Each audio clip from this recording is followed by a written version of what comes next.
La palabra de Dios es viva y eficaz, una guía que ofrece dirección, consuelo y sabiduría.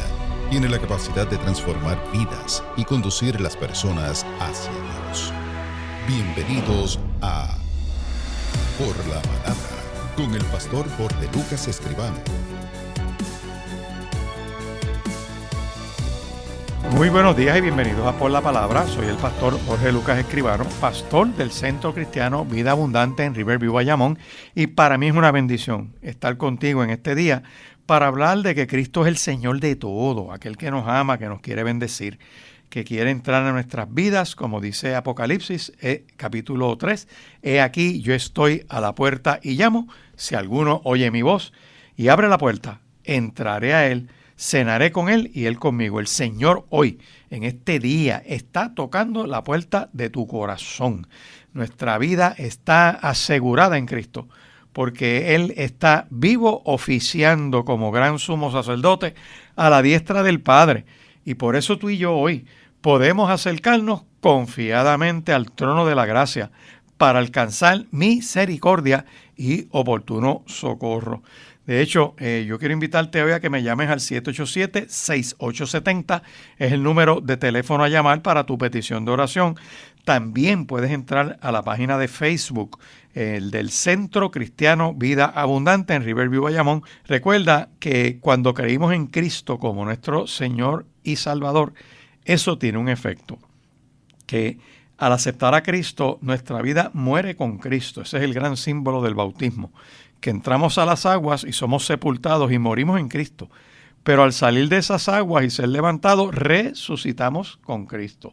En otras palabras, ponemos la forma de vida anterior y la sepultamos. Muere esa vida anterior y sale una vida nueva, transformada. De hecho, uno de los símbolos del bautismo precisamente es eso, que entramos vacíos y salimos llenos del agua, que entramos con unas características y salimos con otras características, que entramos en muerte y salimos en resurrección, porque esa nueva vida en Cristo nos permite vivir este presente camino al futuro, no permitiendo que el pasado sea un factor en nuestro nuevo estilo de vida.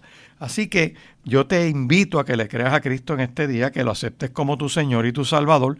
De hecho, una de las grandes preguntas que podemos hacernos es ¿qué cree cada movimiento religioso?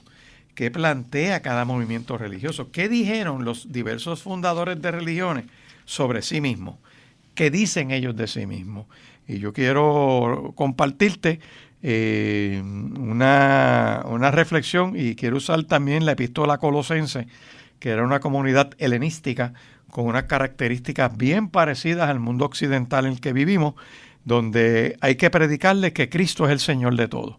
Fuera de Cristo no hay salvación, y los falsos maestros en la comunidad de Colosas no le daban a la persona de Cristo el lugar adecuado, o sea, lo presentaban como un fundador de religiones más, como hoy en día muchos movimientos así lo hacen. De hecho, hay un libro muy bueno que yo quiero recomendarles. El libro se llama ¿Cuál Camino? ¿Cuál Camino? De Editorial Vida. Lo escribió Louisa Jeter de Walker. Louisa Jeter de Walker, su nombre se escribe Louisa, el apellido J-E-T-E-R, y Walker es W-A-L-K-E-R. Louisa Jeter de Walker, y ese libro se llama ¿Cuál Camino?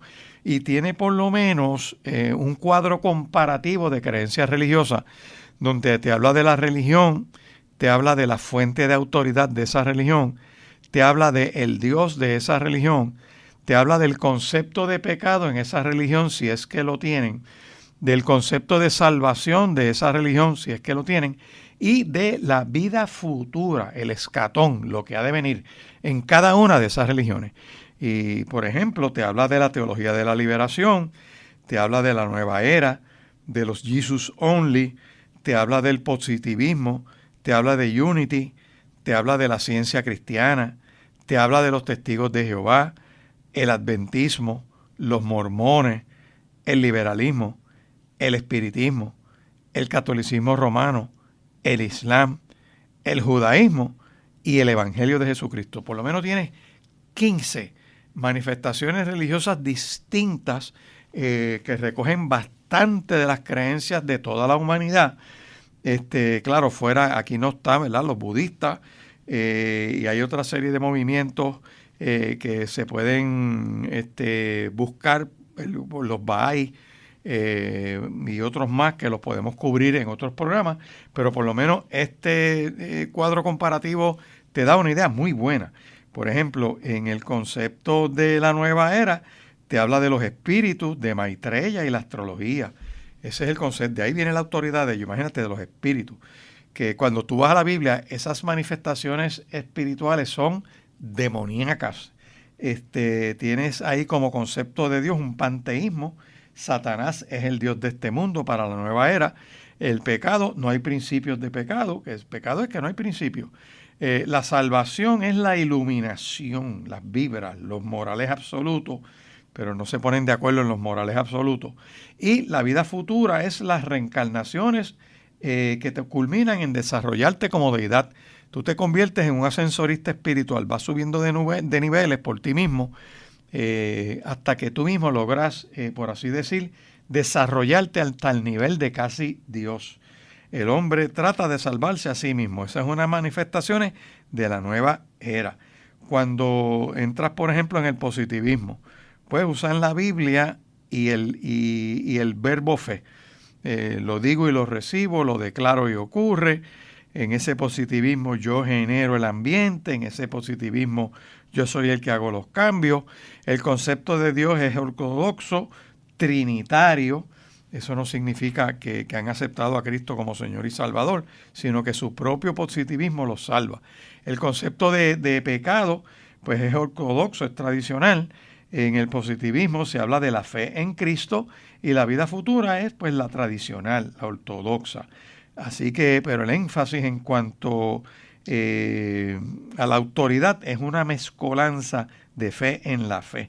Tienes también el Unity. Eso lo crearon los esposos Fillmore. Ahí Dios es un principio impersonal. Dios no es persona para Unity. Ignoran el pecado. La manera de tratar el pecado es que lo ignoran. ¡Wow! ¡Qué impresionante está eso!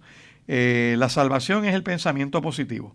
Y en la vida futura son las reencarnaciones. Hoy estás en un sapo, en otra vida estás en una cucaracha, en otra eres una paloma y así, hasta que vas pagando por lo que has hecho y logras ir subiendo y salvándote tú mismo. En la ciencia cristiana, su fundadora es Maria Baker Eddy. El Dios para ellos es un principio impersonal, la mente divina, un concepto panteísta, todo puede ser Dios. En cuanto al pecado, son las ideas erradas y de hecho no existe el pecado para ellos. Por lo tanto, si no existe pecado, no hay una urgencia de aceptar una deidad que te salve. Así que la salvación para ellos es su propia iglesia. El hombre que tiene parte de su mente divina se salva a sí mismo.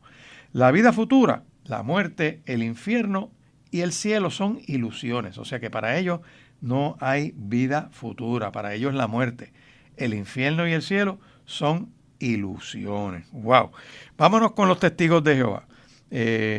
Los testigos de Jehová los fundan para los 1800, algo por ahí, el juez Rutherford y Russell, John Tate Russell. Para ellos Dios es unitario. Según ellos, Dios es solo, Dios es el creador. Jesús era un ángel para ellos. Ellos no creen que Cristo es Dios encarnado.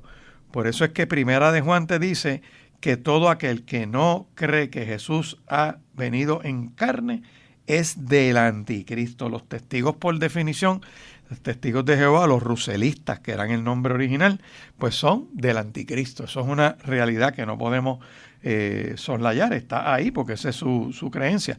El concepto de pecado para ellos son los gobiernos humanos, porque ellos plantean una teocracia, que es un gobierno de Dios aquí en la tierra, y que todo gobierno humano pues es de la maldad. Por eso es que los testigos no creen en el gobierno. Se supone que un testigo de Jehová, los políticos pierden el tiempo buscando el voto de ellos porque ellos no creen en los gobiernos humanos, y de hecho obligarlos a votar o tratar de inscribirlos, para ellos eso es una abominación. La salvación para ellos es ser testigos. o sea, ser miembros de esa secta o movimiento que surgió en los años 1800, o sea, que antes de ellos, para ellos la humanidad se perdió. Nadie se salvó hasta que nació en los 1800 el juez Rutherford y John Tate Russell. Mira qué clase de interpretación esa. Y para ellos el futuro, la vida futura es que Cristo reina ahora y que los malos serán aniquilados y que solo se van a salvar 144,000 sellados. Pues solamente te digo que si lo llevas numéricamente, en términos de número, pues todo el que está metido en eso ahora se perdió. Si hubiesen 2 millones de testigos de Jehová en el mundo y tú le restas 144,000 que son los sellados, todos los demás ya se perdieron. Están perdiendo el tiempo en ese movimiento porque ya llenaron la cuota de los 144,000 sellados. Todo eso está en sus diversos libros que van cambiando con el tiempo. El adventismo, los adventistas usan como autoridad la Biblia y las enseñanzas de Elena G. de White, o como ellos le llaman, la sierva del Señor. Es como si fuera parte de la Trinidad. Padre, Hijo y Espíritu Santo y Elena G. de White. El Dios para ellos es ortodoxo, tienen la doctrina Padre, Hijo y Espíritu Santo, pero lo que dice Elena G. de White es fundamental. Y creen mucho de lo que ella escribió, y aunque choque con la Biblia, es lo que ella escribió. El concepto del pecado es ortodoxo, es tradicional.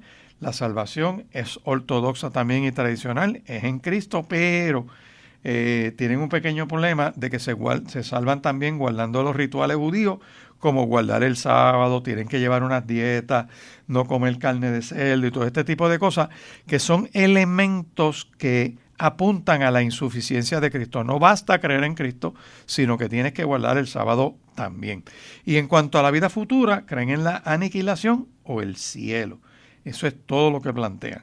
De hecho, tanto los testigos de Jehová como los adventistas surgen de movimientos evangélicos tradicionales que entraron a interpretar los textos proféticos como Mateo capítulos 24 y 25, Primera de Tesalonicenses capítulo 4, o Segunda de Tesalonicenses completa, el libro de Apocalipsis, las profecías del profeta Daniel, y con toda esa mezcolanza empezaron a pronosticar fechas, a pasar bochorno, y se salieron, se distanciaron, y para tapar sus errores históricos empezaron a inventar teorías y se descarrilaron.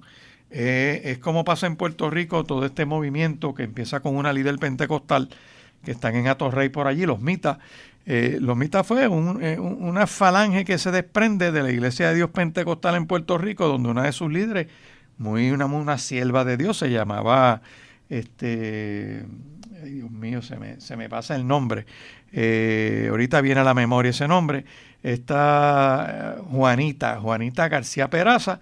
Ella era una líder pentecostal muy buena, Dios lo usaba con poder y con gracia en toda esa área de Arecibo, oraba, ocurrían sanidades, milagros, una sierva de Dios. Pero la gente empieza a lamberle el ojo, a inflarla, que bien esto, y los empiezan a inflar, les empiezan a abrir las puertas, empiezan ya tú sabes, a cargarle la Biblia, a secarle la cara con una toalla, empieza todo ese lambeojismo y a inflar la gente. Y hubo un apartamiento de mirar a Cristo, mirar a Dios y mirar la Biblia, a mirar la persona. Y endiosan sus líderes. Y ahí yo recuerdo haber visto recortes del periódico Imparcial, donde decía, llega la diosa Mita a Puerto Rico, de un viaje a Nueva York, bajando de un avión de esto. Pues la gente le empezó a idolatrar. Empezaron a hablar ya no de Dios Padre, ni de Cristo, ni del Espíritu Santo, sino que se hablaba de que el Espíritu Santo estaba en Juanita García Peraza. Dios, el Espíritu en Mita. ¿Qué pasa? Que pues la gente empezó a idolatrarla. Cuando ella muere, que por poco no la quieren enterrar, tuvo yo no sé cuántos días sin enterrar, tuvieron que enterrarla, no enterrarla, está en el mausoleo que tienen ahí en Atorrey, esperando que resucite. Pues no resucitó, no se levantó, está allí, el cuerpo está allí en en un sepulcro.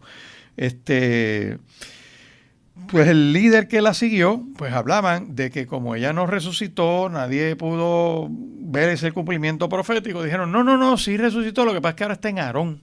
Por eso se llamaban Mita en Aarón. Eso está en la historia, léanlo, búsquenlo.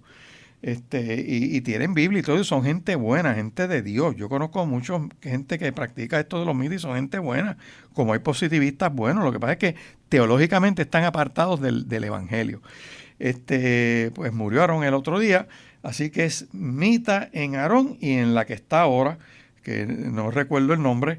Así que esa es la nueva persona que tiene el movimiento, y en su teología, si siguen esa teología original, es Mita en Aarón, es Mita en Aarón en esta otra persona.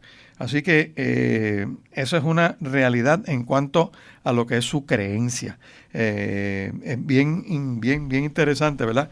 Hay más información de estos movimientos, pero lo que quiero ir tocando, por ejemplo, es que hay dos religiones principales aquí que utilizan la manifestación de un ángel como aquel que se les manifestó. Uno de ellos es el movimiento de los islamistas. Puede seguir llamando al 787-6870, es el número de teléfono a llamar, 787-6870, para presentar tu petición de oración.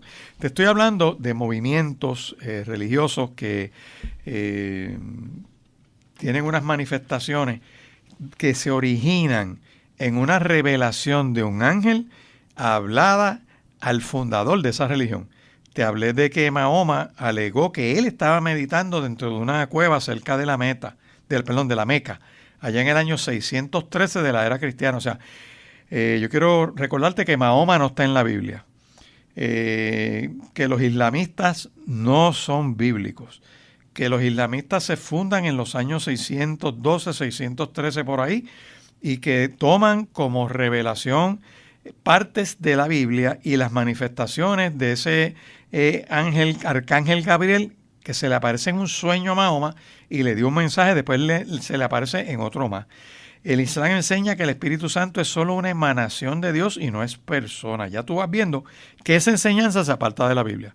Enseñan que sus 4 profetas principales, aparte de Mahoma, que es el superior a todos ellos, son Noé, Abraham, que es el padre de la fe, Moisés, que le llaman Musa, y Cristo. Para ellos Cristo es un profeta más, un buen maestro, que Dios usó con gracia, pero hasta ahí. Y que el último profeta, y es el principal de todos, ponen a Mahoma como superior a Cristo, como superior a Moisés, como superior a Abraham y como superior a Noé. Así que, ¿de dónde salen los 4 personajes principales profetas para ellos? De la Biblia. Y hay que ser íntegro, hay que ser honesto. Tú no escoges parte de la Biblia como la gran fuente de autoridad. Tú tienes que agarrar toda la Escritura. ¿Por qué? Porque toda la Escritura es inspirada por Dios.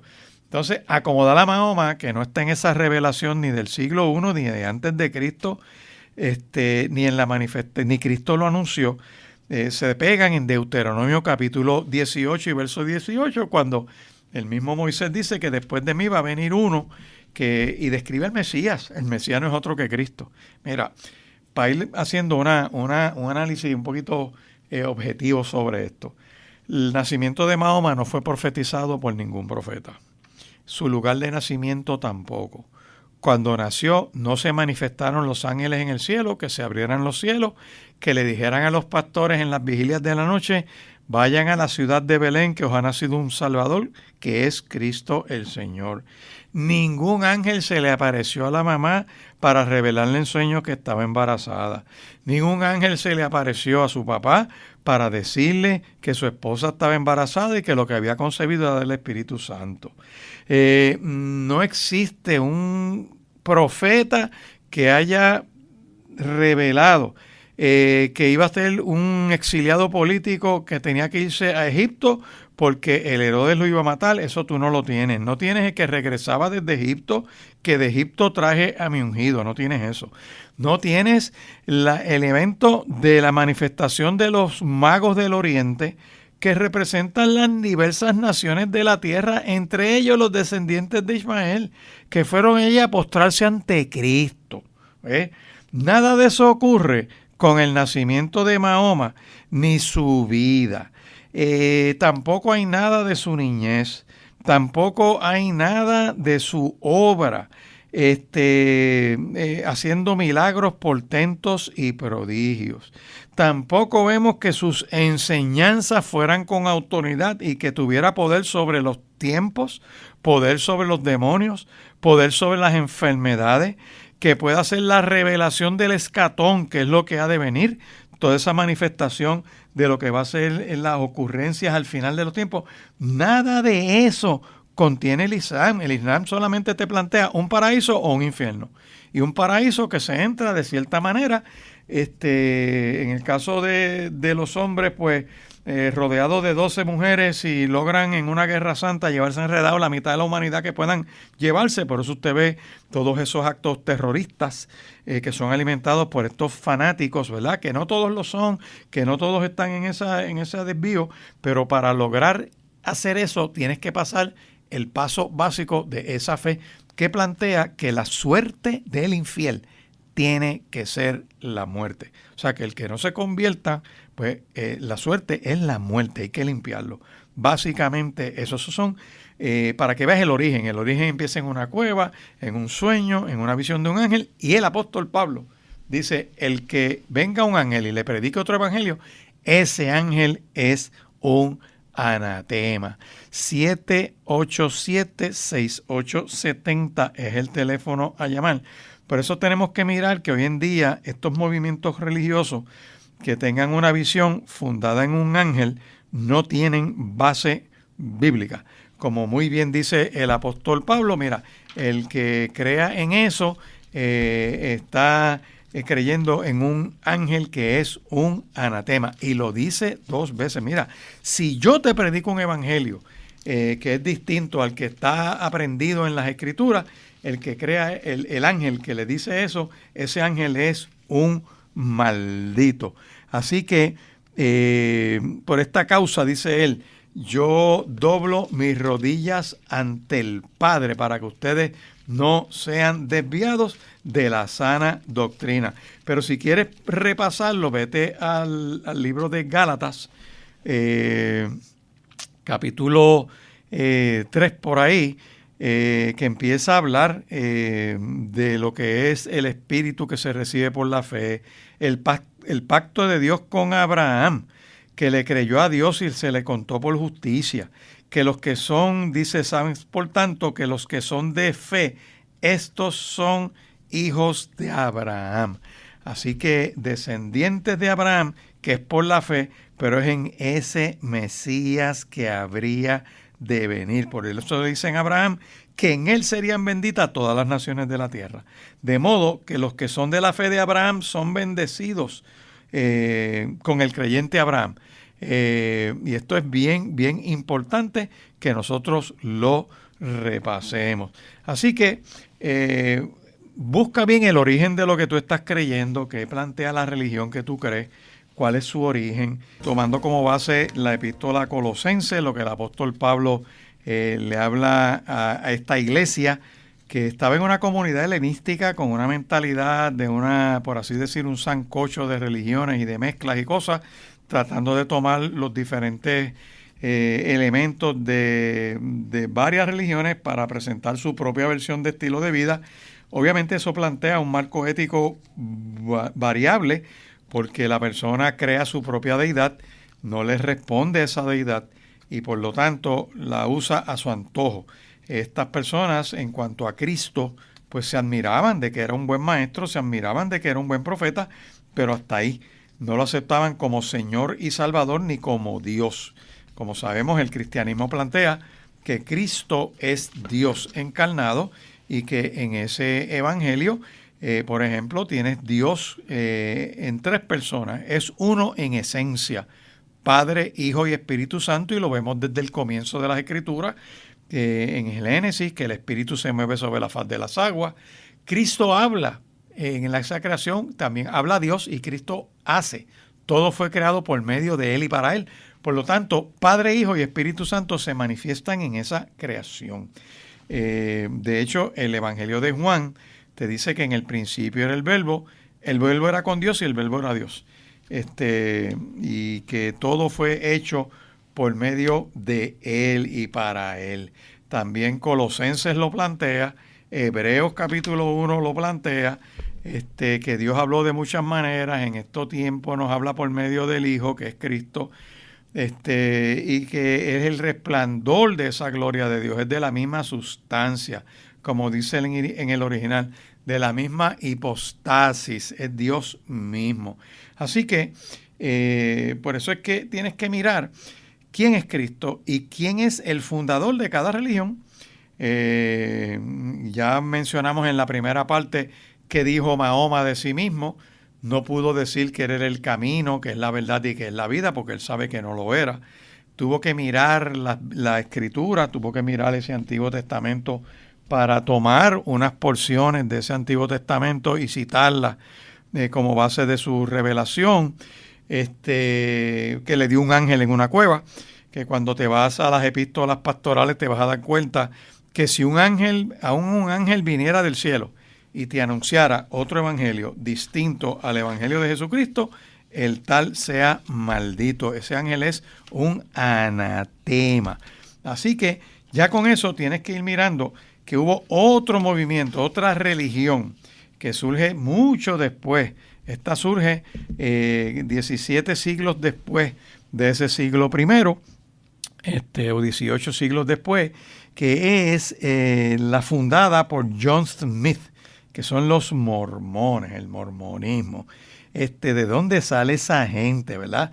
La autoridad para ellos es el libro mormón y los libros que escribió John Smith, también los oráculos vivos que llaman, que son gente que en la actualidad pues hablan en nombre de este movimiento. Para ellos Adán es el Dios de este mundo y como deidad hay muchos dioses. El concepto de pecado para ellos es que el pecado es necesario. La salvación para ellos es que en su iglesia, fuera de el mormonismo, tú no tienes salvación y que la salvación es una segunda oportunidad. Que la vida futura es que los fieles serán dioses y que tendrán un matrimonio celestial. Todo eso más o menos un gran resumen, ¿verdad? En términos de su autoridad, que lo repito, son los libros de José Smith. Tienes que su concepto de deidad es que Adán es el Dios de este mundo, no el diablo. Tienen muchos dioses como concepto. El concepto de pecado es que el pecado es necesario, que la salvación es estar en su iglesia y que van a tener una segunda oportunidad, que los fieles serán dioses en cuanto a la vida futura, esa es su visión de futuro, y un matrimonio celestial. Eso es de los años 1800 que empieza ese movimiento, así que escasamente tienen un poco más de 100 y tantos años. Así que antes del mormonismo, pues también la humanidad se perdió para ellos, porque la salvación es en la iglesia mormona, así que si es en la iglesia mormona, pues ya tú sabes que toda la humanidad, desde 1800 algo, que es que ellos se fundan para atrás, y antes de Cristo, toda esa gente se perdió. Mira qué clase de creencia espectacular. Pero aparte de eso, en ese movimiento dice que en 1823 John Smith tuvo una revelación que le dio el ángel Moroni, que había vivido por aquella zona durante 1400 años. Oye, este cuento está espectacular. Mormón era el padre de Moroni, de ese ángel, que había esculpido unas planchas de oro.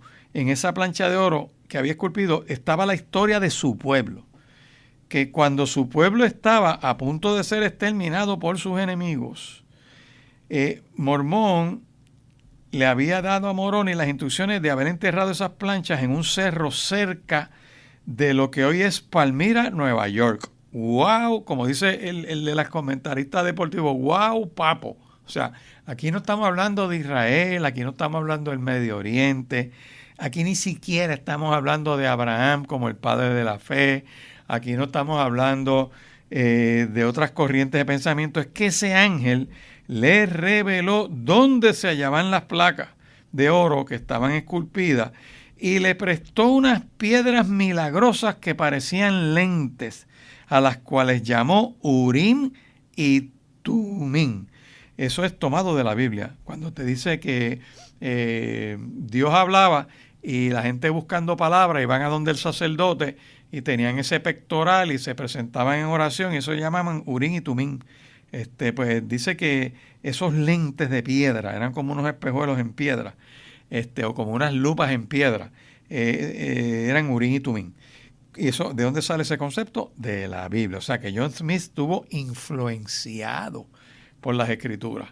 Se metió a hacer unos estudios bíblicos de Apocalipsis y pronosticó una fecha y pasó uno de los bochornos más grandes que ha pasado un fundador de religión en esta humanidad.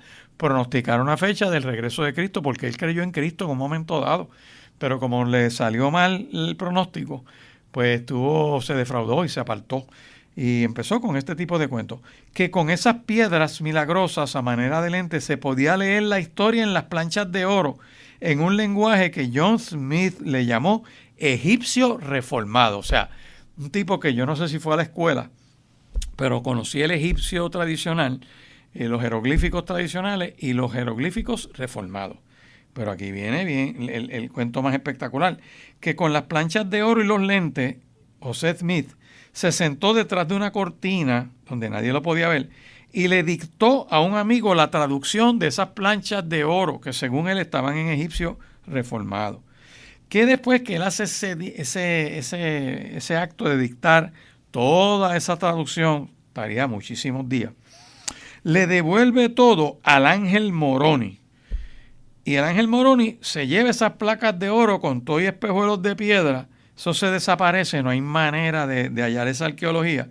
Y esa obra se publica en 1829 con el título del Libro Mormón. Así que toda la revelación se la da un ángel a este señor y esa revelación, oiga, esto es un cuento espectacular. Fue la que John Smith utiliza como base de todo ese movimiento. Por eso es que los mormones dicen que ese libro es la máxima autoridad de fe y conducta para la iglesia que fundó John Smith. No es la Biblia, que mencionan citas. De hecho, el libro mormón tiene más de 2000 citas que se hallan en las palabras precisas, exactas, de la versión King James que se publicó en 1611. Así que si tú buscas este dato histórico corroborable, que esta versión King James, y la pueden, como dicen los jóvenes, googleala, búscate esa información para que te des cuenta que si está la versión King James en 1611 y que en ese acto de dictar detrás de una cortina, John Smith citó más de 2000 veces la Biblia, obviamente parte de lo que él escribió y dictó, aparte del cuento ese espectacular, y que todavía no habían centros de cannabis ni nada de eso, o sea que bajo los efectos de lo que él estaba en esa revelación, en esa cueva, pues nadie lo sabe, pero citó la Biblia King James más de 2000 veces. Por lo tanto, fíjate que todos estos movimientos, para darle algo de credibilidad, citan que un ángel se les manifiesta y citan parte de la Escritura, pero no citan toda la Escritura. Por ejemplo, John Smith debió citar Juan capítulo 3, verso 16, que dice Cristo, de tal manera amó Dios al mundo que ha dado a su Hijo unigénito para que todo aquel que cree en Cristo no se pierda y tenga vida eterna. La salvación es a través de Cristo, es por medio de Cristo, no es en el libro mormón, ni es el Corán, ni son los Vedas hindú, ni son otra serie de escritos. Es la poderosa palabra de Dios revelada a Moisés en el Sinaí, que contiene toda esa revelación de Dios por medio de la ley, que cumpliendo la ley tú no te salvas. La ley te apunta a que necesitas un Mesías, un Salvador. Tienes la revelación en los Salmos, en todos los profetas. Ahí tienes todo, apunta a Cristo, al Mesías que había de venir. Por lo tanto, ya tú tienes un indicador en las Escrituras que te dice: si viene un ángel a predicar otro evangelio, el tal sea anatema. Así que esto es algo importantísimo que hay que escudriñar. Y puedes ponerlo ahí en tu teléfono. Tú pones ahí un ángel que es anatema y te va a salir toda una explicación de un anatema. Significa, equivale a la maldición o estar desterrado. Cuando tú vas a Gálatas capítulo 1, versos 8 al 11, el apóstol Pablo le dice a los de Galacia, le dice, mira, si nosotros o un ángel del cielo te anuncia un evangelio diferente del que te hemos anunciado, sea anatema. Como antes lo he dicho y ahora lo repito, si alguno te predica diferente evangelio del que has recibido, sea maldito. Pues busco ahora el favor de los hombres o el favor de Dios. O trato de agradar a los hombres. Pues si todavía agradara a los hombres, no sería siervo de Cristo. Así que yo te invito a que hoy pongas tu fe en Cristo Jesús, que mires lo que Cristo dijo de sí mismo. Esto es bien, bien poderoso porque cuando vinieron, por ejemplo, escribas y fariseos, él los confronta. Vaya, por ejemplo, a Juan. Vamos a ver qué dijo Cristo de sí mismo. Vamos, antes de seguir hablando un poquito de los mormones para que ustedes se enfoquen, ¿verdad? Y no caigan en eso. Vaya al Evangelio según Juan, capítulo 8, verso 31 en adelante. Dice Juan capítulo 8, verso 31. Mira esto. Dice aquí, dijo Jesús a los judíos que habían creído en él. Esto ocurre en el siglo I de la era cristiana, ¿sabes? Mucho antes de los 1800 que aparecieran los mormones y mucho antes que aparecieran los islamistas en el siglo VI. Yo quiero que usted sepa eso. Cristo, que es uno de los profetas que menciona el Islam, dice a los judíos que habían creído en él. O sea, judíos que habrían creído en él son gente que conocían el Antiguo Testamento, que conocían la ley de Moisés, conocían los salmos, conocían los profetas, conocían las genealogías, conocían los rituales, las revelaciones, los días de fiesta, guardaban el sábado, todo eso que John Smith movía y todo esto que promovían otros fundadores de religiones. Y dice ahí bien, bien clarito que Cristo les dice aquí, mira lo que les dice. Estoy en Juan capítulo 8. Si vosotros permaneciereis en mi palabra, seréis verdaderamente mis discípulos y conoceréis la verdad y la verdad los hará libres. Me detengo porque está hablando de judíos que han creído en él. O sea, que le dice a esos judíos que creyeron en él, ustedes son verdaderamente mis discípulos si se mantienen fieles a mis enseñanzas. O sea, ¿qué dijo Cristo entonces? ¿Cuáles fueron las enseñanzas de Cristo? Y conocerán la verdad y esa verdad lo hace libre. Así que para ser libre tienes que conocer la verdad. Y para ser libre y conocer la verdad tienes que hacer caso a las enseñanzas de Cristo. Así que como un profeta no puede mentir, lo que dijo Cristo es cierto.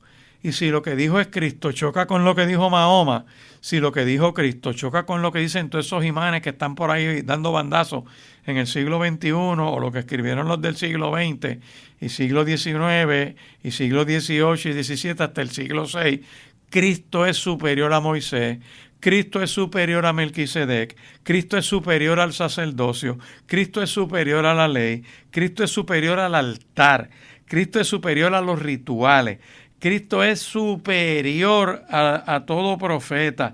Es Dios mismo encarnado en la persona de Cristo. Es el verbo era Dios y el verbo era con Dios. Y todo fue hecho por medio de Él y para Él.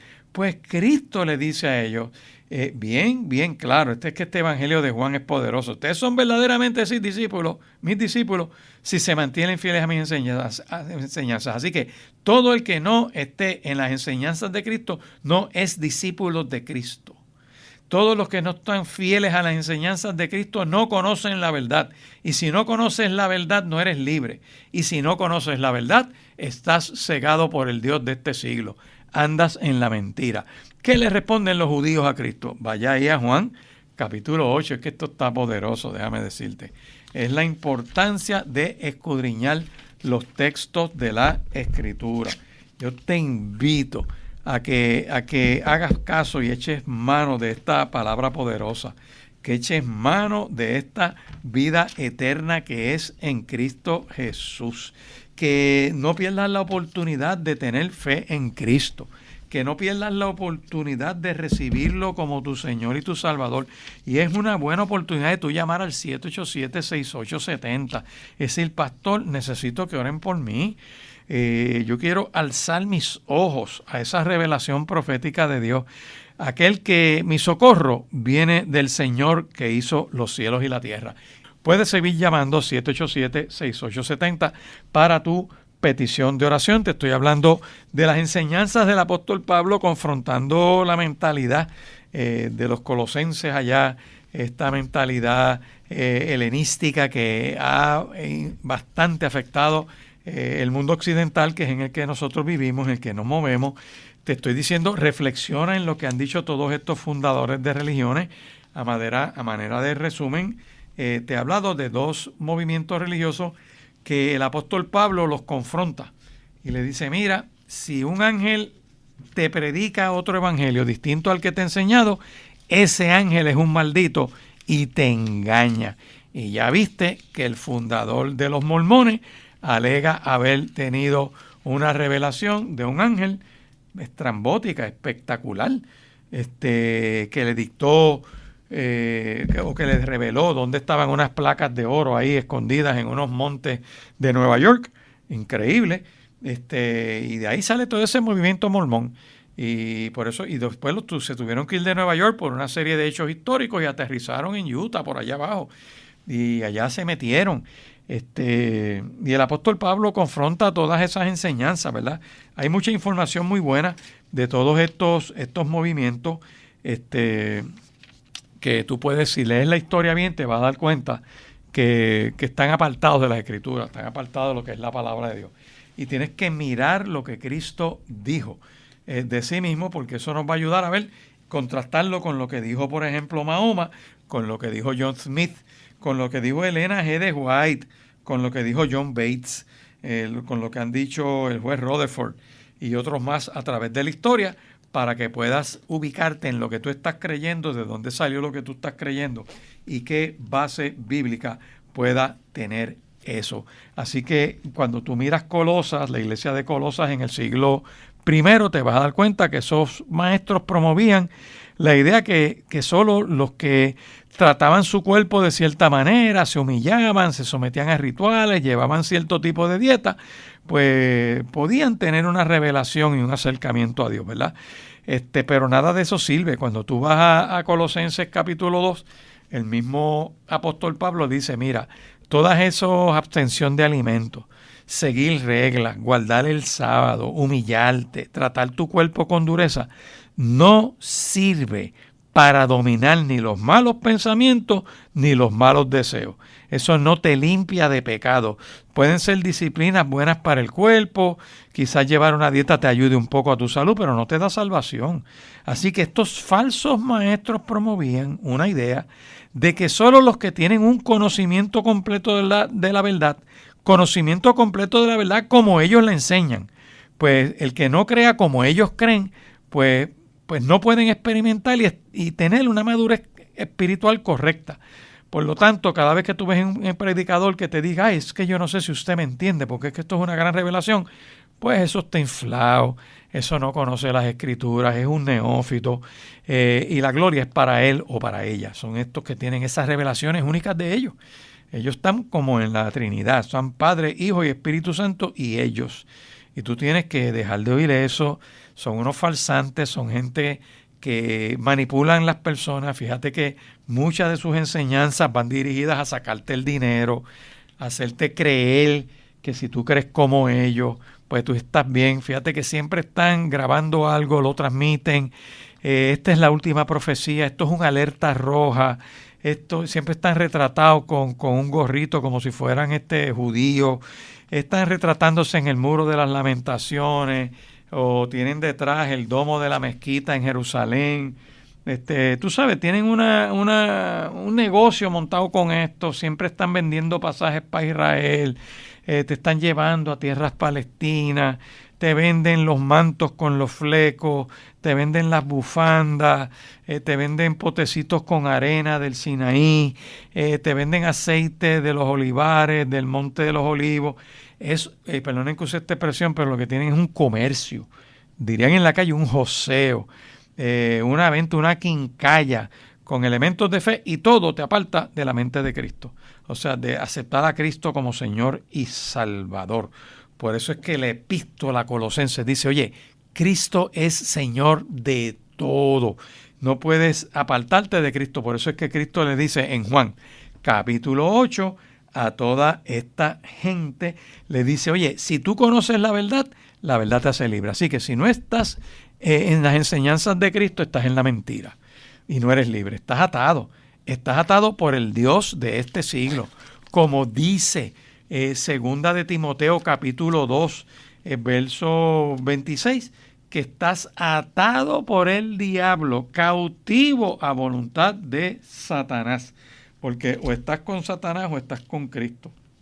Aquí no hay un happy medium, aquí no hay una casi salvación. Y mira lo que le responden los judíos a Cristo. Esto es importantísimo. Porque ellos le dicen, ven acá, tú dices que nosotros no somos libres. Dice, linaje de Abraham somos. ¿Cómo te atreves tú a decir que nos vas a hacer libres? Y Jesús les contesta, de cierto les digo, que todo aquel que hace pecado, esclavo es del pecado. Así que mira a ver lo que tú estás haciendo. Si estás en pecado, el pecado, dice, te hace esclavo. Y el esclavo no queda en la casa para siempre. El hijo sí está para siempre. Así que si el hijo te liberta, serás verdaderamente libre. Te voy a decir lo que Cristo le dijo a ellos en otras palabras.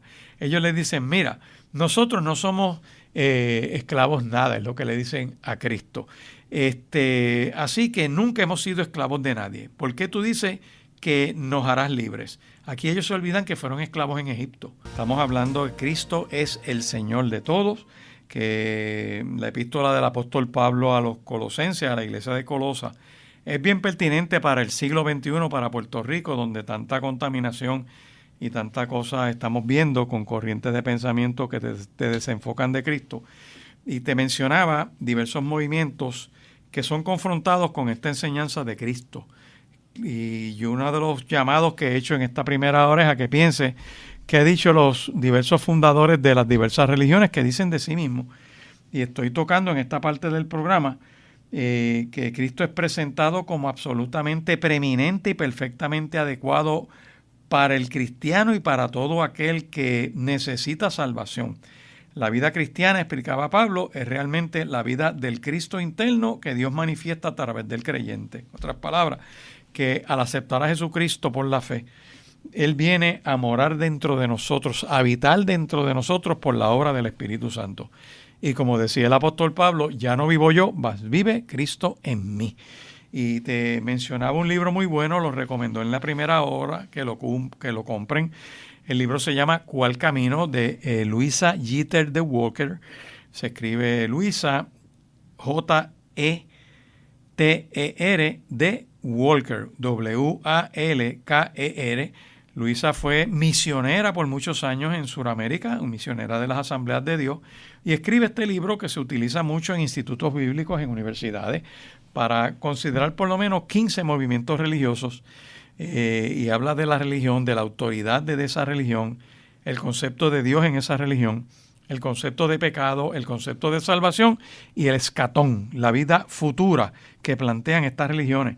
Y ahí hay varias, y te mencionaba dos de ellas que son confrontadas en las enseñanzas de Colosa, que por ejemplo te hablaba de los mormones, que plantean que el fundador tuvo una visión que le dio un ángel en una cueva, y con esa visión, pues, ¿verdad? El ángel Moroni, que vivió por aquella zona 1400 años, le dijo dónde encontrar unas planchas de oro en Nueva York, allá cerca de unos montes, y van allá a esa parte de lo que hoy en día es Palmira, Nueva York, encuentran las planchas de oro.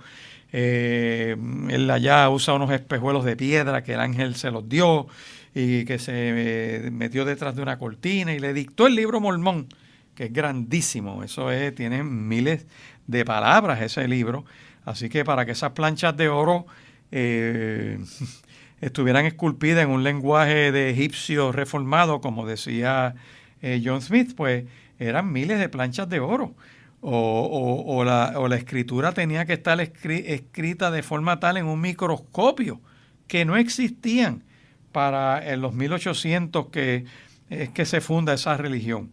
que si la salvación es solamente perteneciendo a la iglesia mormona, pues, y la iglesia mormona surgió en el 1800 algo, 1820 algo, significa que toda la humanidad se perdió antes de eso, que la obra de Cristo es innecesaria, que olvídate tú del Antiguo Testamento. O sea, la humanidad se vino a salvar con los mormones americanos en 1823.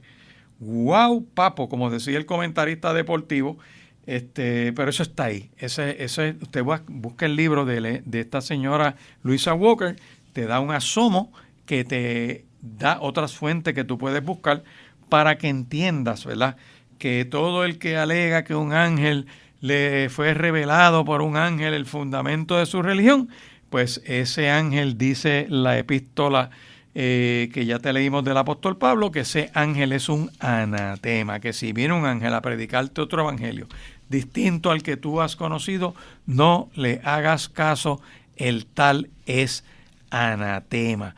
Así que esto es algo que tenemos que mirarlo, repasarlo, no pasarlo por alto, sino mirarlo con seriedad, que investigues cuál es el origen de esa religión a la cual tú estás metido.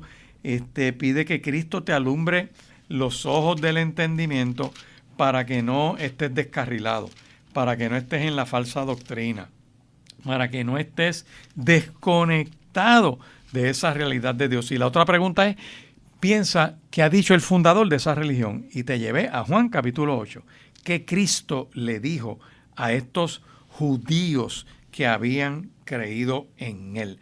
Les dijo otra vez, y lo voy a leer en esta versión, Jesús les dijo a los judíos que habían creído en él: ustedes son verdaderamente mis discípulos si se mantienen fieles a mis enseñanzas y conocen la verdad, y la verdad os hará libres. Aquí vemos tres cosas: que a un judío que sea verdaderamente discípulo de Cristo tiene que mantenerse fiel a la enseñanza de Cristo, y que conozca la verdad y esa verdad lo haga libre. Así que puedes ser un discípulo de Cristo si te mantienes fiel a esas enseñanzas de Cristo.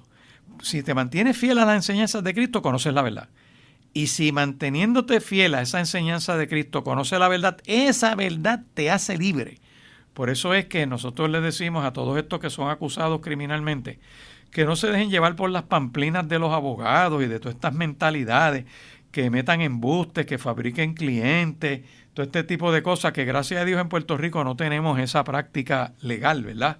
Aunque ha habido uno que otro caso que ocurre, que abogados han sido acusados criminalmente por fabricar testigos, y la historia está ahí. Eso no lo podemos negar. Pero si tú agarras a tu cliente y le dices, óyeme, di la verdad.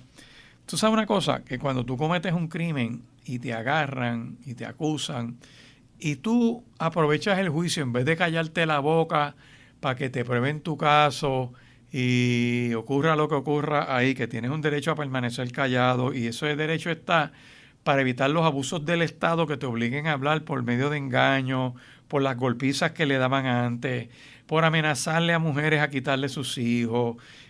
Todo ese abuso del Estado pues se tipificó con unas protecciones de ley para que no los obliguen a hablar. Pero ¿cuál es la bendición de tú hablar y confesar tu crimen? Yo gozo cada vez que un prófugo de esto va y se entrega voluntariamente a un cuartel, porque eso le da esperanza a rehabilitarse. O sea, cuando tú te entregas, tú dices, mira, déjame enfrentar esto, déjame abrirme aquí a acabar de solucionar esto, porque tú no puedes estar toda la vida huyendo. O sea, tú no puedes estar toda la vida escapando, tratando de cambiar tu físico, no tienes paz, no descansas en paz. Tú mereces tener paz. Cualquier ser humano puede tener un error, cometer un crimen por alguna razón, no que lo justifica, pero es el error humano. Y cuando eso ocurre, tú en vez de quedarte callado, tienes la opción, y no te digo que no es que no te quedes callado, ¿verdad? Tienes ese derecho constitucional. Óyeme, pero qué bueno es cuando tú confiesas tu pecado, cuando tú confiesas tu crimen, cuando tú no tratas de justificarlo, cuando no te tratas de hacer pasar por loco para que no te juzguen. Y no, mira, eras un charlatán, eras un sinvergüenza, lo hiciste mal. Y tienes que reconocer que lo hiciste mal. Y ese es el principio de la rehabilitación, ese es el principio del cambio, ese es el principio de ser reformado. Ese es el principio, perdonen que use esta frase, de que puedas sacar los pies del plato. ¿verdad? Que puedas reformarte, puedas tener una esperanza, no con un embuste en un tribunal. Y cuando tú aceptas tu pecado, cuando tú aceptas que tú cometiste ese crimen, cuando tú aceptas que fuiste tú de verdad, tú estás comenzando a permanecer en la palabra de Dios. Cuando tú empiezas a aceptar esa verdad y hablas hasta por los codos, tú empiezas a ser verdaderamente un discípulo de Cristo. Y empiezas a conocer esa verdad de Cristo y esa verdad te va a libertar. El que confiesa su pecado y se aparta, dice la Biblia, alcanza misericordia. Si tú estuvieras acusado y cometiste el crimen, empieza por decir la verdad. Siéntate con tu abogado, le dice, yo quiero sentarme y decir la verdad. Y vas a decir la verdad y empiezas a pedir perdón y se desata una unción y una gracia de Dios sobre tu vida, sobre las víctimas, sobre todo el proceso. Miren lo que hay un patrón de conducta medio extraño, y yo sé que esto va a generar un poquito de controversia, pero lo tengo que decir. En muchos de esos acusados federales, búsquenlo. La táctica de todos estos es un patrón. Casi siempre le cobran al pobre personaje que llega allí. Los honorarios son como $300,000. Como no tienen $300,000 para defenderse en un juicio a todo switch, y claro, $300,000 porque hay que comprar recursos como investigaciones privadas, clearear todos los testigos, comprar tecnología para analizar la prueba que pueda tener el Estado. Pues casi siempre te presentan grabaciones, ¿verdad? Por ejemplo, tú estás acusado y te presentan las grabaciones de un lunes que el chota que se alambró o el testigo que se alambró o el testigo federal que se alambró te grabó, como hacen todos estos. Por ahí había, unos casos, ¿verdad?, que no voy a entrar, pero se alambran. Entonces te presentan las grabaciones del lunes o del martes, tu camino a Manatí, por ejemplo, pero las grabaciones del camino de Manatí a San Juan no aparecen. Y la excusa de toda esta gente ¿verdad?, es que salió mal, no grabó, el tipo no la accionó. Embuste. Lo que pasa es que lo que estaba en esa grabación del regreso a San Juan beneficia al acusado, ¿ves? Y entran otros issues. ¿Qué pasa? Que como la gente no tiene $300,000 para defenderse, pues tienen que irse con el baratillo. ¿Cuál es el baratillo? El baratillo es que pagas menos, quizás algunos módicos $100,000, $90,000, quizás 100, en lo que empiezan unas negociaciones para ver la prueba que hay. Y una de las virtudes de investigación que tiene el gobierno federal es que puede grabar, puede interceptar tu comunicación telefónica. De hecho, tú puedes estar aquí en San Juan, Puerto Rico, y baja una orden en un tribunal en Mississippi, que en donde se te interviene tu teléfono y te van a fregar la vida. Y eso es una realidad. ¿Qué pasa? Que en ese negocio empiezan las conversaciones, están unos meses, entonces por allá le filtran a la prensa, porque hay gente que periodistas o informantes o gente que tiene acceso al periodismo logra tener unos funcionarios, ¿verdad? Yo no me atrevo a decir que les pagan dinero, que están en una empresa criminal de extorsiones, pero de alguna manera se enteran de información de una investigación que está corriendo, que es secreta, que se supone que no se sepa, que son informaciones que no están en los dockets del tribunal, porque los que están bien empastelados y los chanchullos bien chanchullados, bien una cosa asquerosa, es todo lo que esté sellado, oculto y secreto. Eso es un tipo, todo lo que se esconda apesta, es malo, no es correcto. Un tribunal es un sitio donde las lámparas tienen que estar alumbrando todo. No debe haber nada oculto en un tribunal. Pero hay unas mociones que son selladas, hay unas mociones que tendrán su razón de ser. No voy a entrar en la base epistemológica de por qué esconder las cosas, pero es una verdad.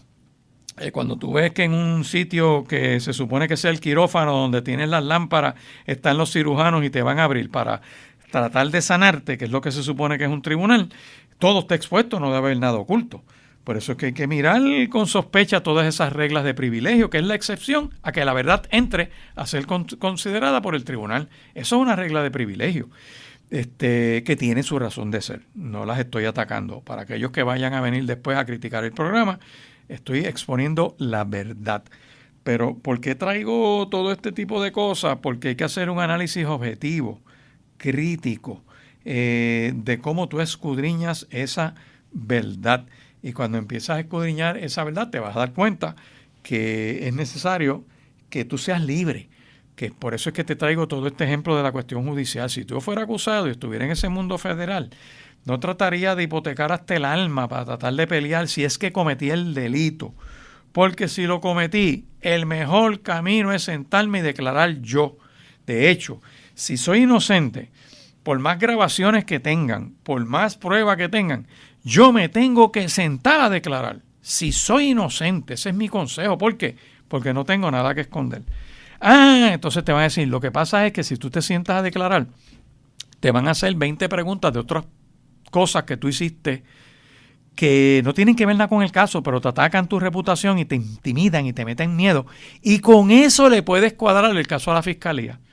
Mira qué cómodo están los abogados. Te cobro 100,000 billetes, no permito que el jurado escuche tu versión.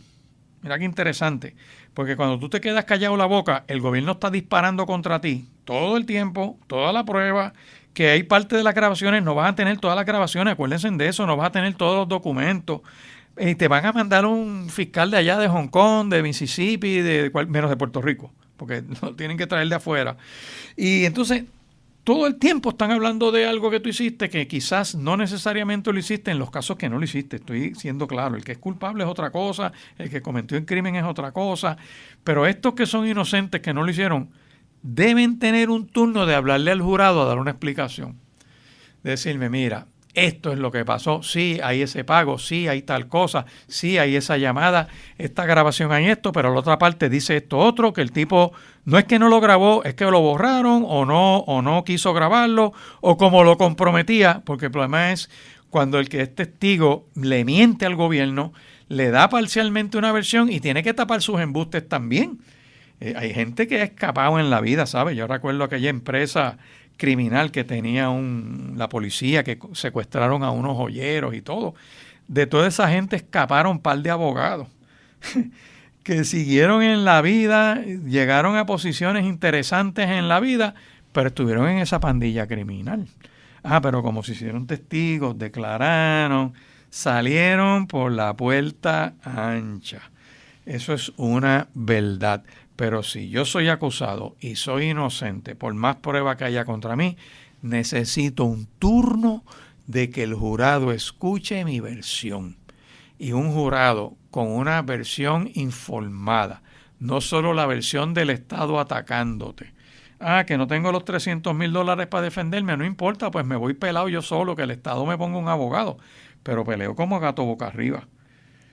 Peleo como gato boca arriba. Que le puedo cuadrarle el caso al Estado. Eso es un tecnicismo, pero yo confío en un jurado que va a escuchar mi versión.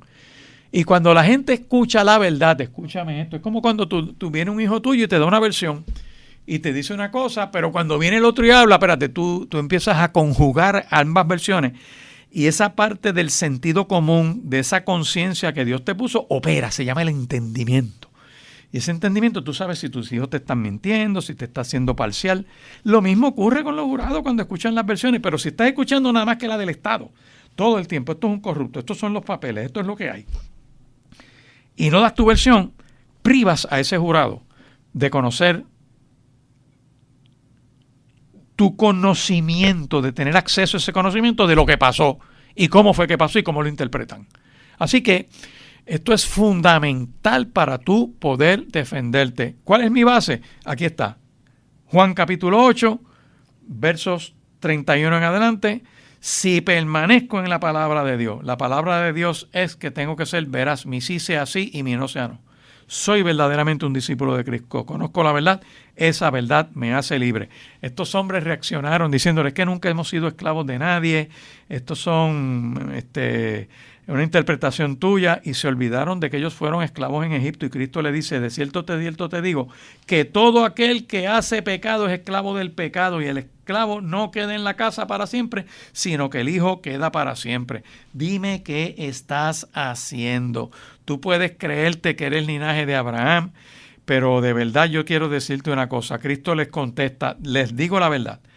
Todo el que comete pecado es esclavo del pecado.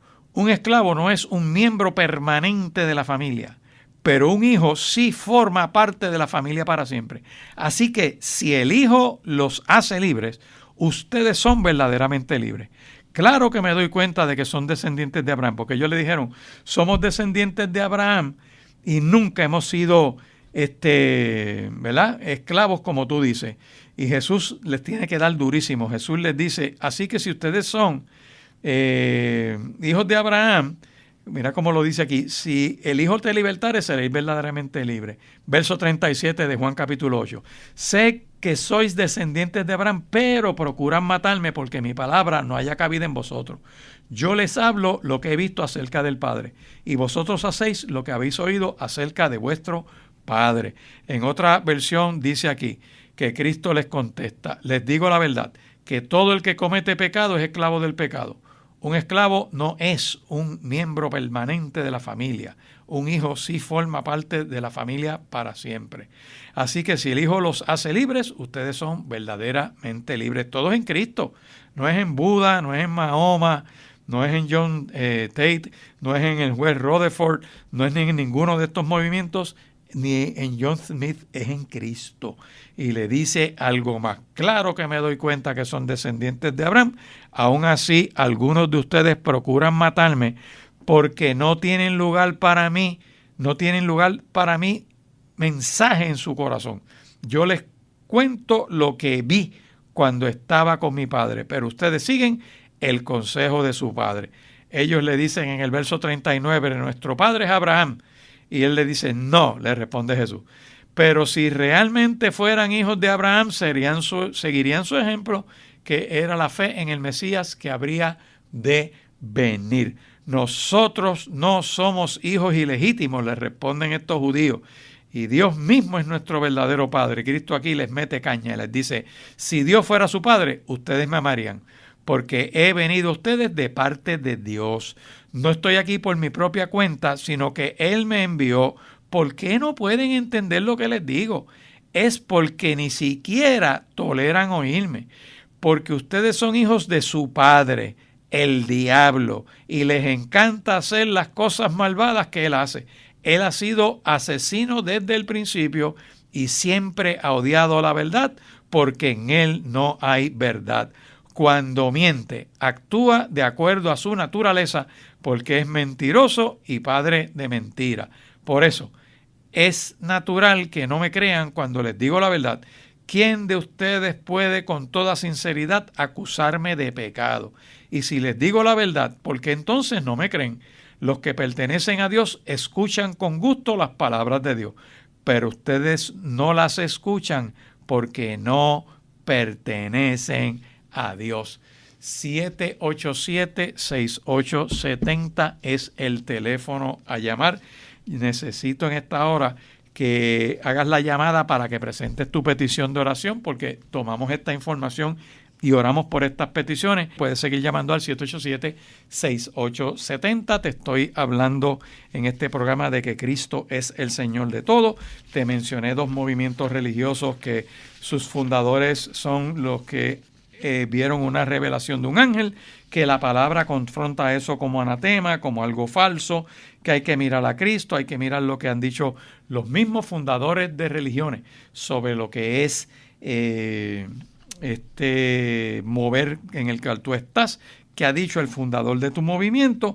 Pásala a la luz de la palabra para que tengas un marco de referencia claro. Estamos hablando de varón lo creó. Vimos que la palabra varón aparece en la humanidad por primera vez de la boca de Dios, en la creación, cuando Dios dijo, hagamos al hombre a nuestra imagen y semejanza, y dice varón y hembra los creó. Así que el varón es una cosa, la hembra es otra. Dios asignó los roles. En la epístola a Colosenses vemos que la esposa como esposa tiene un rol de sujeción a su esposo como Dios dice, no como a él le da la gana. Lo otro es los maridos tienen el rol de amar a su esposa y nunca tratarla con aspereza. Los hijos tienen el rol de obedecer siempre a sus padres porque eso agrada a Dios. De hecho, el que se quiera morir de viejo tiene que ser buen hijo para no terminar muerto, tiroteado en la calle ni en un accidente de automóvil. Usted sea buen hijo. Cuando usted es buen hijo, dice que honra padre y madre para que seas de larga vida sobre la faz de esta tierra. O sea, tienes una gran probabilidad de morirte de viejo si eres buen hijo. Cualquiera puede tener un accidente, puede tener, ¿verdad?, una crisis, pero la regla general es que los que se mueren de bien viejos, definitivamente tuvieron que ser muy buenos hijos. Así que el rol de los hijos es obedecer.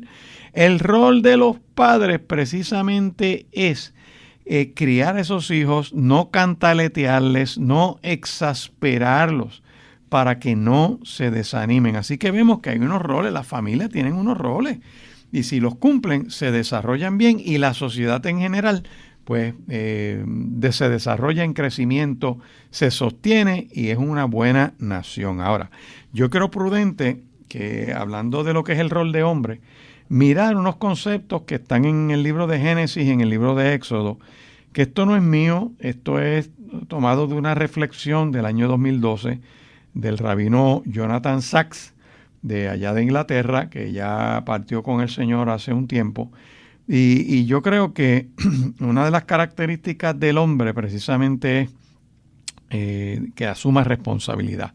Hay que ser responsable. Y ya este tema lo trabajé al principio, cuando hablaba de que le echaba la culpa a Eva y Eva se le echó a la serpiente. No, mira, hay que ser responsable, como Moisés, que vio la salsa ardiendo y metió mano y fue para allá y asumió su rol.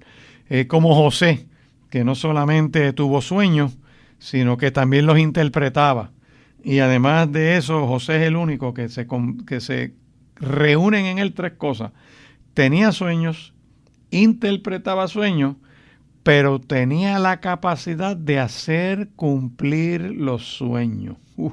Y eso no lo hace todo el mundo. Tú ves los políticos por ahí teniendo sueños, otros dando planes de acción, pero ninguno de ellos hace que se cumplan esos sueños.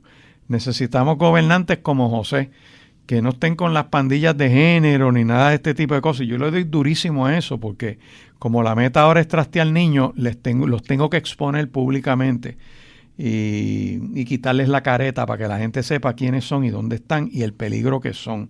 Y que los padres defiendan sus hijos de todos estos grupos enfermos y disfóricos. Pero volviendo a este punto de que hay que ser responsable, como José, ya lo vimos, responsable como Moisés. Así que la responsabilidad, un hombre de verdad es responsable, cumple su deber. No trae un nene a este mundo para salir corriendo de su casa y no lo ve graduarse de primer grado. Es una barbaridad. No llegan ni a la graduación de sexto grado porque se fueron de la casa con otra mujer o se fueron con otro macho o algo pasó que se descarrilaron y no luchan por su propósito. Mire, hay que ser responsable, hay que asumir rol. Y si algo pasa, pues uno busca ayuda, uno busca consejería, uno se orienta, uno va a terapia, uno lucha porque su hogar le eche para adelante. Hay que ser responsable, ¿verdad? Hay que asumir ese rol que Dios nos estableció. También hay que estar dispuesto a trabajar en familia. Esta es bien importante que nosotros repasemos esto. ¿Por qué? Porque uno solo no lo puede lograr. De hecho, cuando tú vas a Génesis, vas al capítulo 2, al verso 15, Dios ve al hombre trabajando en el huerto. Y el texto me gusta porque dice ahí que Dios va al huerto y dice, lo ve trabajando y dice, no es bueno que el hombre esté solo, le haré ayuda idónea. O sea, que el hombre en su trabajo sigue solo. Y hay una narrativa preciosa donde cuando dice no es bueno que esté solo, Dios lo envía por toda la creación. Y el hombre le pone nombre a todos los animales. Y después que le pone nombre a todos los animales, termina frustrado porque dice, y trajo a Adán para que viese cómo había de llamar a todas esas bestias. Y todo lo que allá Adán llamó a los animales vivientes, ese es su nombre. Verso 20. Y puso Adán nombre a toda bestia y ave de los cielos y a todo ganado del campo, mas para Adán no se halló ayuda idónea para él. Un ser humano no llena su soledad con un animal. Y estamos en una época donde la gente son tan pet lovers que los tratan mejor que a los hijos. Y allá le compran un carrito de bebé al perro y lo pasean. y lo llevan a todas sus vacunas y al grooming y todo eso, está perfecto. Pero son los mismos que no llevaban sus hijos al pediatra, son otros que no llevan sus hijos al barbero, son otros que no se preocupan porque sus hijos tengan las vacunas que les correspondan, no están pendientes de lo que entra a sus mentes por medio de los celulares de sus hijos. O sea, son tremendos con las mascotas, pero no con sus hijos. Y hay que ser bueno con las mascotas y ser bueno con los hijos.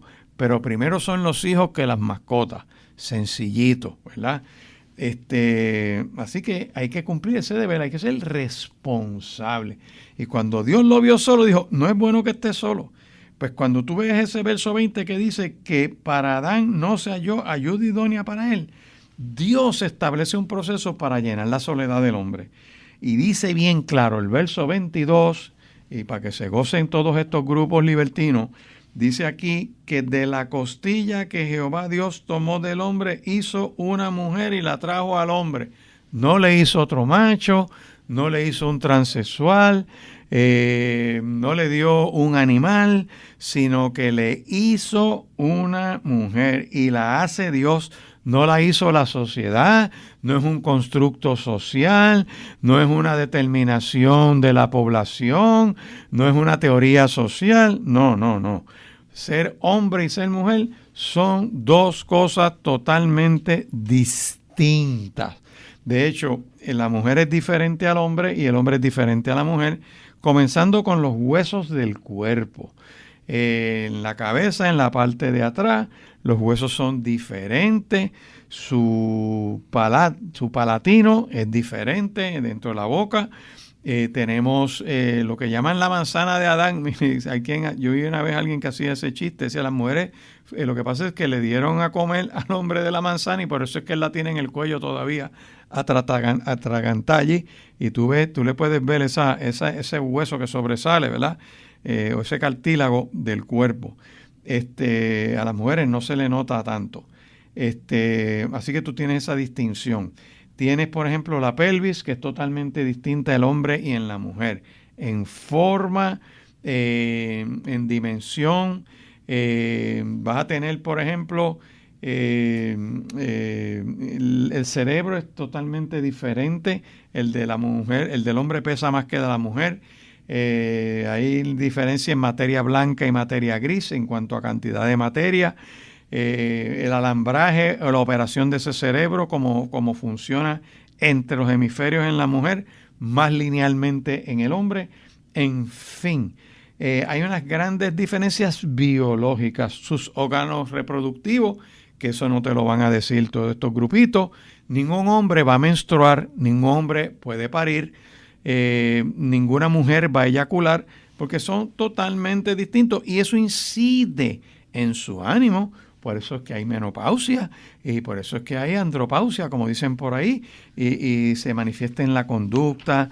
Por eso hay unos estados de ánimo en las mujeres cada 20 y tantos días o 28 días o algo así, porque precisamente son mujeres y los hombres son hombres. Sencillo, aquí no hay más nada que hacer. Tratar de cambiarle eso es tirarle besos a la luna. Tratar de cambiarle eso es creer que la luna es de queso y que se come con melado. Es un enajenado mental que la obsesión nos lleva a tratar de romper lo que es la naturaleza y nunca van a lograr ese efecto. Y por eso es que hay que ser una persona que pueda trabajar en equipo. Y Dios le da una familia. Por eso es que las familias son importantes. El ser humano solo no lo puede hacer. Un hombre de verdad trabaja con su familia. Por eso es que tú ves, por ejemplo, en Éxodo, que Yetro, que es el suegro de Moisés, va para allá y le dice, mira, tú no puedes dirigir esta nación sola, y le da unas instrucciones. Y de hecho, el primer tribunal supremo en la historia de la humanidad sale de Éxodo 18. Mírenlo ahí, el requisito de los jueces: deben ser gente decente, no avaros, no se puede ser corrupto, no haber tenido ex socios que apesten a brea y a basura, todo ese tipo de cosas. Tienen que ser gente íntegra, decente, no aparentar ser puritano, pero ser unos corruptos. Y meterse con Dios, necesitan tener relación con Dios, porque teniendo relación con Dios pueden pautar el derecho y orientar las otras competencias que están por debajo de su poder. Todo eso está en Éxodo. Y cuando usted mira, el esfuerzo debe ser conjunto, porque vemos que durante los años en el desierto, Moisés necesitó de su hermano Aarón, que era el sumo sacerdote, y de su hermana María, que era la profetisa. Así que es importante poder trabajar en familia. En cuanto a ser hombre, el hombre debe tener visión de futuro. Esto es importante, porque la visión de futuro te ayuda a hacer las cosas bien. De hecho, Moisés, antes de que pudiera guiar al pueblo, él tuvo una visión en la zarza que ardía. Y allí le marcaron un destino que era la tierra que fluye leche y miel. Y de hecho, el reto de Moisés es doble. ¿Por qué? Porque tenía que persuadir a los egipcios que dejaran a los israelitas a ir a adorar a Dios. Le mete mano a Faraón y tenía que convencer a Faraón de que dejara ir a ese pueblo. Y el otro reto, que yo creo que era el más fuerte, no era con Faraón. El otro reto era persuadir a los israelitas de asumir el riesgo de caminar hacia esa promesa. Igual que el hombre tiene sus metas en la vida, tiene que caminar hacia ellas. Hay un plan, hay un propósito y hay obstáculos que vencer. Y vienen situaciones difíciles de la economía y vienen situaciones de enfermedades. Pero juntos en familia, como dice Goya, se pueden hacer, lo pueden lograr, lo pueden obtener. Pero lo otro es mover esa familia, luchar que trabajen en equipo, persuadir que cumplan sus roles. Cada uno tiene un rol. Y al principio de esa función vemos que Moisés pues ejerció las señales y los milagros que Dios le envió, ¿verdad?, para meterle mano a Faraón. Pero para mover a ese pueblo, los reúne después que los saca de Egipto, después que los cruza por el mar. Y antes de morirse, le da el gran discurso que equivale al libro de Deuteronomio. Y ahí se le dice a la gente lo que va a enfrentar en la tierra prometida. Ahí le dan las leyes. Moisés expone su visión para el bien de la sociedad. Le da a ese pueblo unos principios. Hace una asamblea que se hacía todos los años, en la cual la Torá debía recitarse por el pueblo para recordarles la misión que tenían. Los hombres en este tiempo deben tener una visión de futuro y la capacidad de comunicársela a su familia. Fundamental. Yo quiero que me llames al 787-6870. Estoy hablando de lo que es la visión de futuro y cómo los hombres deben tener visión de futuro en este tiempo, que es lograr que su familia se desarrolle y moverla al propósito para el cual Dios se la dio. Eso es esencial.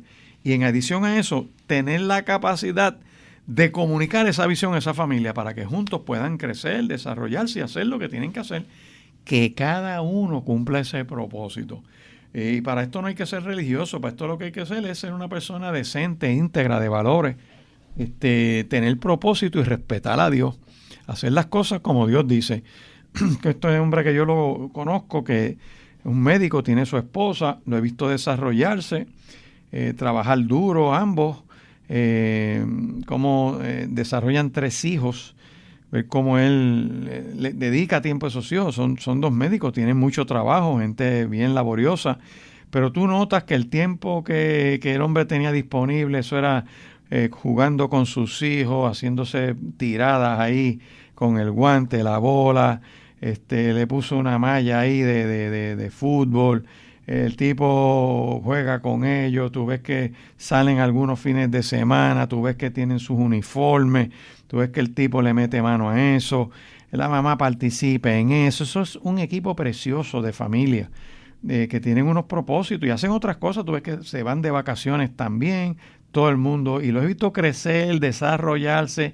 Ya hoy en día ya están universitarios, el menor ya es senior en su escuela. O sea, tú ves un desarrollo. ¿Por qué? Porque este hombre lo que ha hecho es agarrar la visión de futuro que Dios le dio y ha tenido junto a su esposa la capacidad de llevar a la acción esa visión. Eso es lo que se supone que sea un hombre.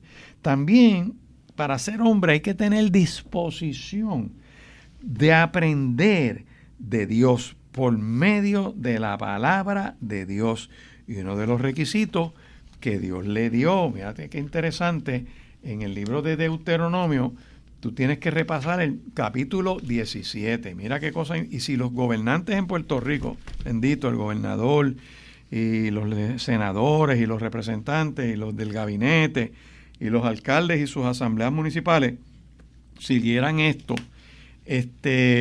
sería interesante. En Deuteronomio capítulo 17, versos 18 al 20, Dios le da las instrucciones a los reyes, a los que están en eminencia, para que puedas administrar bien y no te infles mucho y no caigas en la corrupción y hagas las cosas correctas. Esto te va a ayudar. Uno de los requisitos que Dios te da para que puedas dirigir a Puerto Rico, lo vemos en Deuteronomio capítulo 17. Dice aquí, bien interesante, dice: y cuando te sientes sobre el trono de tu reino, entonces escribirás para ti en un libro una copia de esta ley, del original que está al cuidado de los sacerdotes levitas, y lo tendrás contigo, y vas a leer de esa copia todos los días de tu vida, para que aprendas a temer a Dios, para que guardes todas sus palabras de esta ley y los estatutos para ponerlos por obra, o sea, para que administres como Dios dice, para que te cuides de los lambeojos, de los alzacolas, de los soplapotes que te rodean, que ellos para tener poder ellos tratan de enquistarte, de ponerte inaccesible a la gente que te rodea y te distancian. Es una cosa increíble. Y para que no se eleve tu corazón sobre tus hermanos, ni se aparte del mandamiento de lo que Dios ha dicho, ni para un lado ni para otro, a fin de que prolongues tus días en tu reino y tú y tus hijos en medio de este pueblo tengan prosperidad. En otras palabras, un hombre de verdad tiene disposición a aprender por medio de la palabra de Dios. Cuando yo miro estos requisitos que le dan al rey para dirigir una nación en Deuteronomio 17, es interesante porque le decían, mira, tienes que buscar una copia de la ley de Dios y esa copia debe estar continuamente cerca de tu mano y debes leer de ella todos los días de tu vida para que aprendas a respetar a Dios y guardes sus mandamientos. La lectura regular de la Biblia va a impedir que tú te sientas superior a los demás y que seas parte de las leyes de Dios, y que te apartes de las leyes de Dios en lo más mínimo. Y esto te va a asegurar un gobierno bueno y duradero.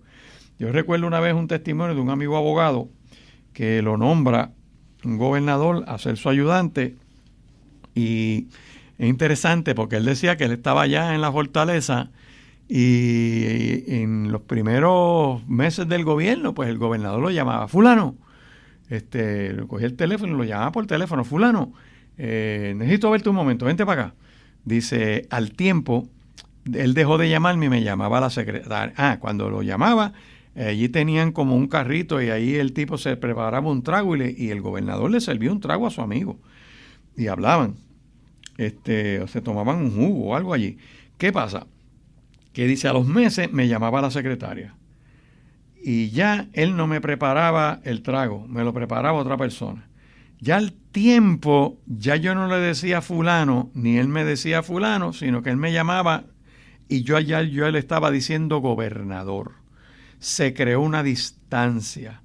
O sea, estas posiciones que son bien intensas de autoridad, que tienen mucho, ningún gobernador puede aburrirse de tanta cosa que tienen que hacer, de todo lo que tienen que firmar, de todas las reuniones, de ustedes, eso es intenso, por eso tienen gente de protocolo, tienen gente de calendario, tienen par de secretarias, o sea, tienen un staff para poder llevar una memoria continua y ser lo más productivo que se pueda.